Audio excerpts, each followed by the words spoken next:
Authentic Media, where truth meets power. వాస్తవంగా అంబేద్కర్ గారి గురించి చాలా మంది చాలా గొప్పగా నాకు ఈ మార్గం చూపించిండు ఈ లైన్లో అని అనుకుంటారు. నాకు మాత్రం అంబేద్కర్ గారిని చూస్తే వారి చేతిలో ఉన్న పుస్తకమే గుర్తొస్తుంది.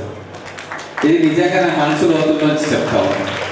వారి రచనలు చదివిన నేను అన్ని విషయాల్లో వారు చాలా క్రిస్టల్ క్లారిటీతో ఉన్నారు. ఇండిపెండెన్స్ గురించి ఉన్నారు, తర్వాత భవిష్యత్తులో ఏం జరగబోతుంది, స్వాతంత్రం వచ్చిన తర్వాత దళితుల పరిస్థితి ఎట్లుండబోతుంది అని ఊహించి 1932 రౌండ్ టేబుల్ కాన్ఫరెన్స్లో లండన్ పోయినప్పుడు విభేదించింది. వారు కాంగ్రెస్ పార్టీకి అనుసంధానంగా ఉన్న స్వాతంత్రం కావాలని కోరుకున్నా కొన్ని సందర్భాల్లో స్వాతంత్రం వచ్చిన తర్వాత పరిస్థితి ఎట్లుంటుంది, అప్పుడున్న సామాజిక పరిస్థితులను అవగాహన చేసుకొని భవిష్యత్తులో ప్రొటెక్ట్ చేయకుంటే దళితుల గిరిజన బిడ్డలను బ్రిటిష్ వారు వెళ్ళిపోయినాక దౌర్జన్యాలు వస్తాయేమో అన్న ఆలోచన చేసి విభేదించి ఎన్నో పోరాటాలు చేశారు, శాంతియుతంగా పోరాటాలు చేశారు. అటు గాంధీ గారికి ఇటు అంబేద్కర్ గారికి ఎంతో రసవత్తరమైన చర్చలు జరిగినాయి. మేధావులందరికీ తెలుసు. ఒకరికొకరు ఇచ్చిపుచ్చుకున్నారు, అభిప్రాయాలు పంచుకున్నారు. దాని పర్యవసానం కాన్స్టిట్యూయెంట్ అసెంబ్లీలో అంబేద్కర్ చైర్మన్షిప్లో దళిత గిరిజన బీసీ ఎస్సీ వర్గాలకు చట్టపరంగా ఎటువంటి హక్కులను మనం భవిష్యత్తులో కల్పించుకోవాలి, దాని గురించి అధ్యయనం మీరు దశాబ్దాలుగా చేస్తున్నారు కాబట్టి మీకే ఆ బాధ్యతను అప్పచెప్తాము. మీరు చైర్మన్ గా ఉండి భవిష్యత్ భారతదేశం ఎట్లుండాలి, ఇక్కడున్న అన్ని వర్గాల ప్రజలు, అగ్రవర్ణాలు కావచ్చు, దళిత బిడ్డలు కావచ్చు, ముస్లిం మైనార్టీలు కావచ్చు, క్రిస్టియన్లు కావచ్చు, కలిసి మలిసి ఈ భారతదేశంలో సహజీవనం ప్రేమతోటి ఎట్లా కొనసాగించాలో అది మీరే నిర్ణయం చేయండి, రాజ్యాంగంలో పొందుపరచండి అని చెప్పి మొత్తం దేశమంతా వారి చేతుల్లోకి ఆ బాధ్యతను పెట్టిన విషయం మనందరికీ తెలుసు. ఆ బాధ్యతను వారి కఠోర శ్రమతో అపూర్వమైన మేధస్సుతోటి ప్రపంచంలోనే గొప్ప కాన్స్టిట్యూషన్ గా ఈరోజు అందరూ కొనియాడబడుతున్న మన రాజ్యాంగానికి రూపకల్పన చేసింది. అందుకే చేస్తూ చేస్తూ ఎన్నో సందర్భాల్లో మన దళిత గిరిజన ఆదివాసీ బిడ్డలు సమాజంలో ఉన్నత స్థానంలో ఉండాలి అంటే విద్య ఒకటే మార్గం. అందుకే ఒక స్లోగన్ ఉంది, మీ అందరూ అంటుంటారు, మనం అందరం అంటుంటాం, ఏంటది? Educate, educate, organise, agitate. ఇదే కదా మూడు పదాలు అంబేద్కర్ గారిని ప్రతి నిత్యం మనం గుర్తు తెచ్చుకుంటా ఉంటాం. దాంట్లో మొదటిది విద్య. అందుకే మహానుభావులు మొట్టమొదటి విగ్రహాన్ని అంబేద్కర్ గారు గుర్తుగా పెట్టిన వ్యక్తులు మేధావులు, అంబేద్కర్ గారి ఆలోచనలు పూనుకుచ్చుకున్న వ్యక్తులే. వారి విగ్రహం పెట్టినప్పుడు చేతిలో పుస్తకం పెట్టిండ్రు, ఈ చూపు వేలు ముందుకు చూపించిండ్రు. అంటే ఈ జ్ఞానాన్ని సంపాదిస్తేనే మనం ముందు అడుగు వేస్తాము, సమాజంలో ఎత్తుగా ఎదుగుతాము అని చెప్పి వారి ఆలోచనలకు ప్రతిరూపమే వారి విగ్రహం. ఈరోజు మనం పూలమాల వేసి వచ్చినాం. ప్రతి సందర్భంలో వారిని గౌరవించుకుంటూ వారికి పూలమాల వేసి స్మరించుకుంటాం.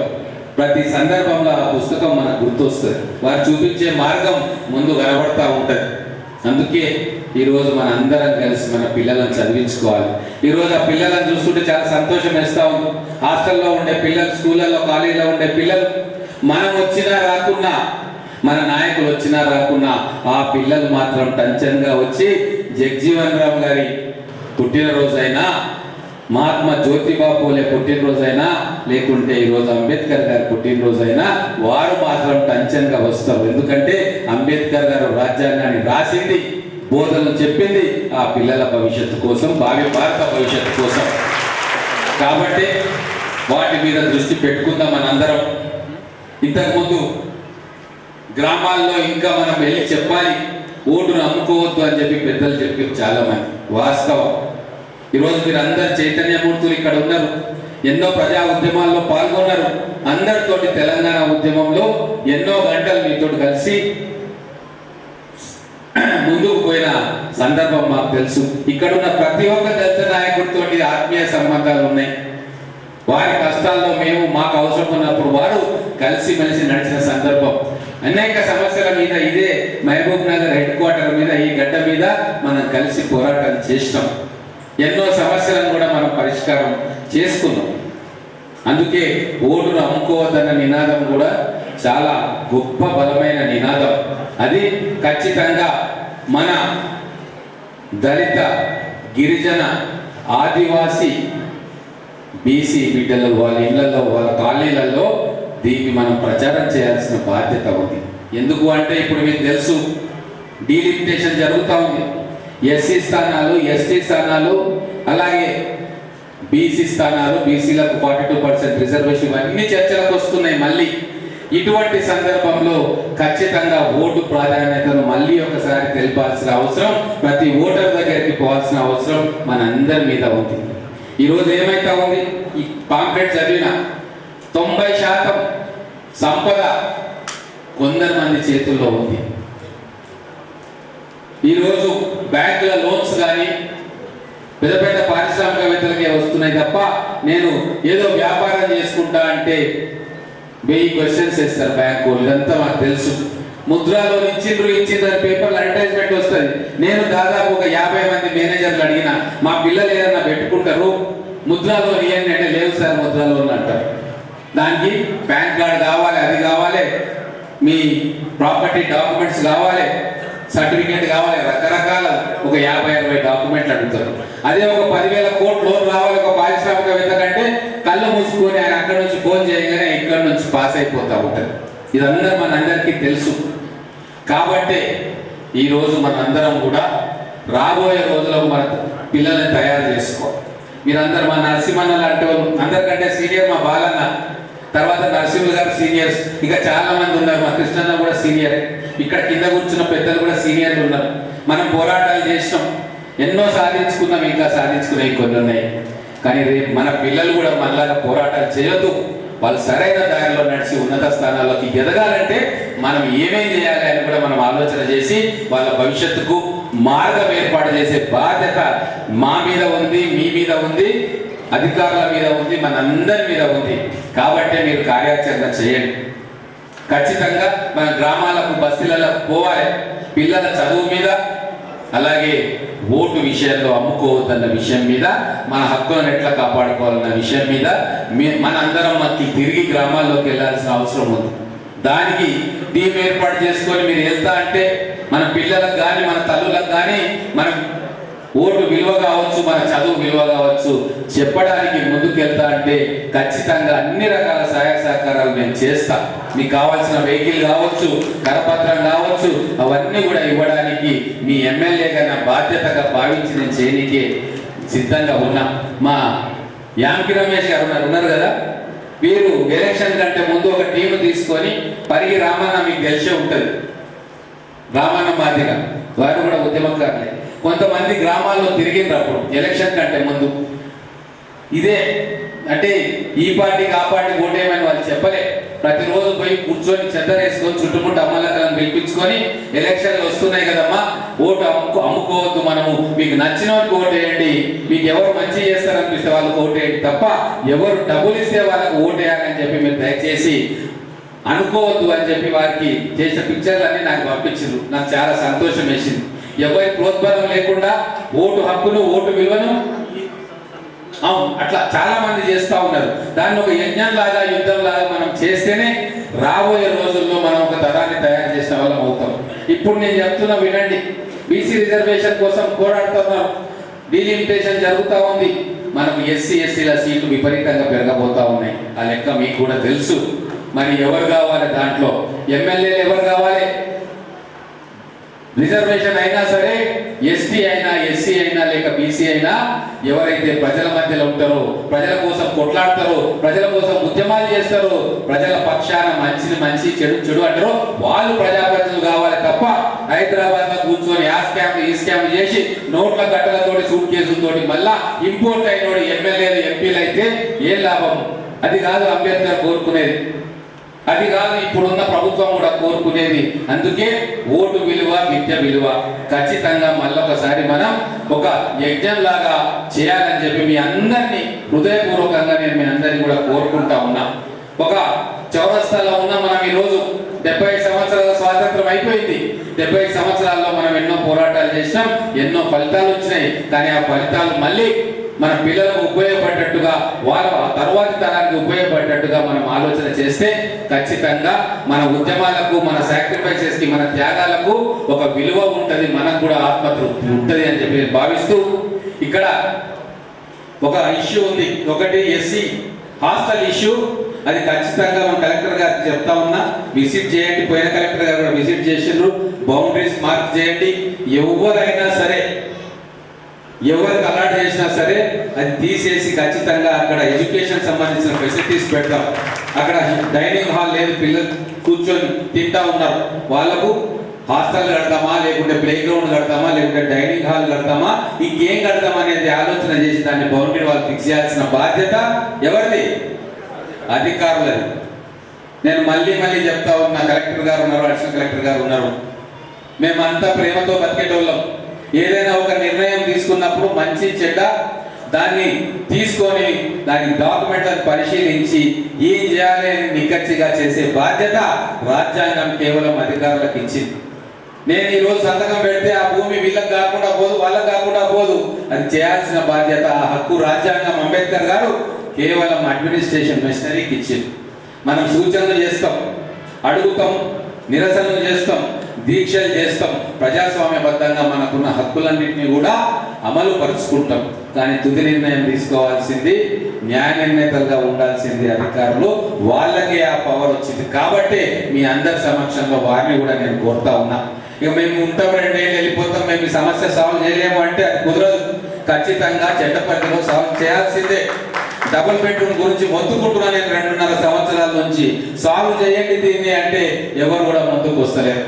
నా చేతిలో ఉంటే నేను మొదటి నెలలే సాల్వ్ చేసేటోని, కానీ నేను సంతకం పెడితే అక్కడ ఇల్లు అలాట్ కావు.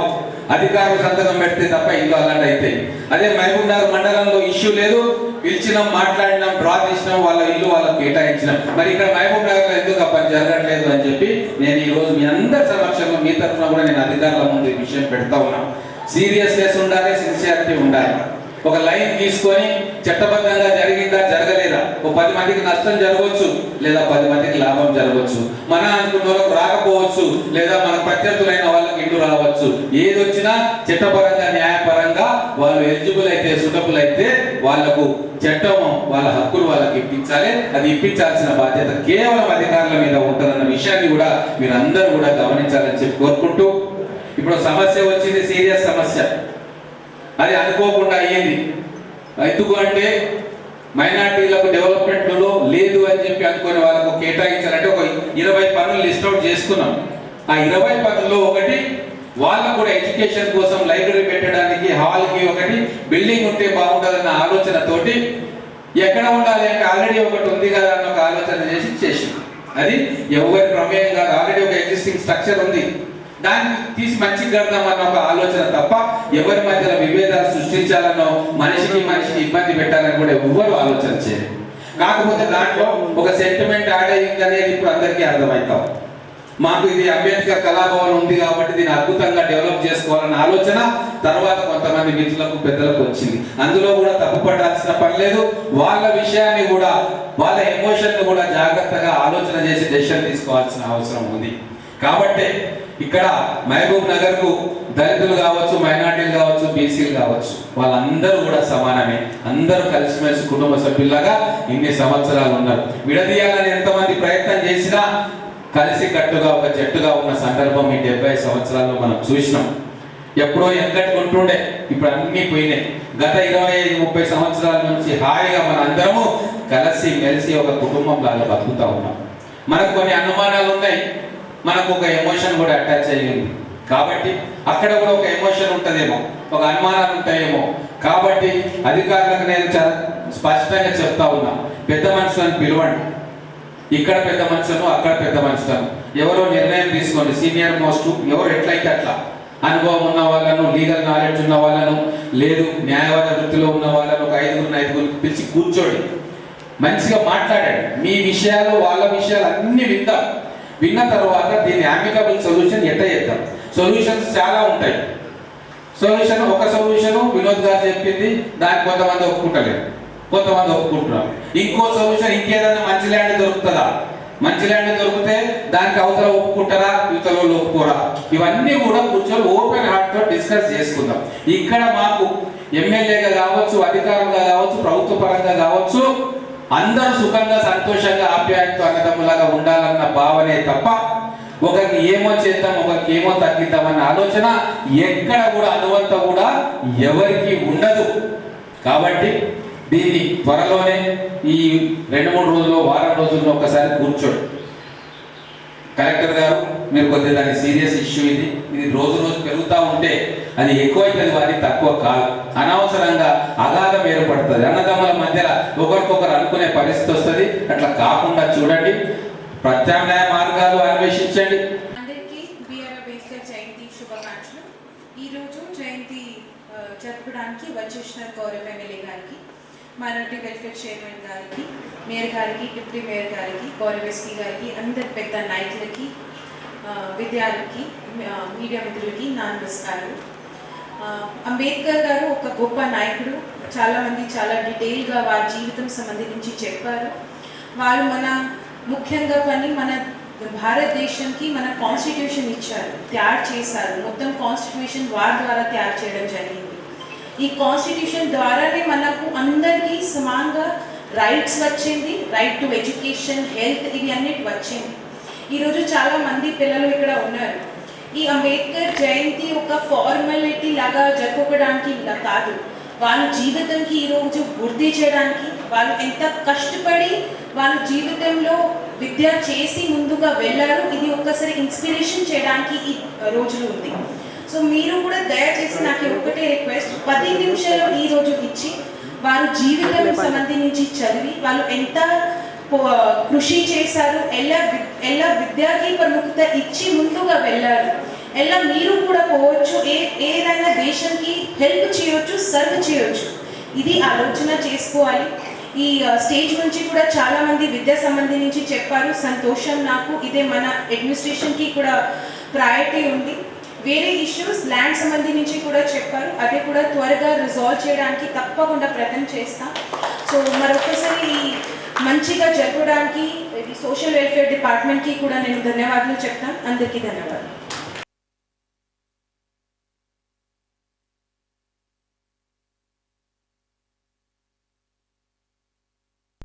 ఉందో ఎడ్యుకేషన్, దాని మీద ఫోకస్ చేయాల్సిందిగా అందరినీ కూడా, ఇక్కడ ఉన్న నాయకులందరినీ కూడా కోరుతున్నాను. ఎందుకంటే గత 2 సంవత్సరాల్లో నేను చూసినట్లయితే ఇంటర్ వరకు బాగానే ఉంది, ఇంటర్ తర్వాత ఎందుకో డ్రాప్ అవుట్స్ చాలా ఉన్నాయి. మరి బికాస్ ఆఫ్ వేరియస్ రీజన్స్ కావచ్చు. బట్ ఎడ్యుకేషన్ మీద ఫోకస్ చేస్తే మనందరి లైఫ్ బాగుంటుంది అనేసి నేను అనుకుంటున్నాను. నెక్స్ట్, అంబేద్కర్ గారు జీవితం సుదీర్ఘంగా కాదు, గొప్పగా ఉండాలి. అంటే ఎన్ని రోజులు ఉన్నామన్నది కాదు, ఎంత గొప్పగా బతికామన్నది ఇంపార్టెంట్ అని చెప్పడం జరిగింది. ఆయన అడుగుజాడల్లో మరి మనం విలువలతో కూడిన జీవితాన్ని ముందుకు తీసుకెళ్లాలనేసి కోరుకుంటూ ధన్యవాదాలు.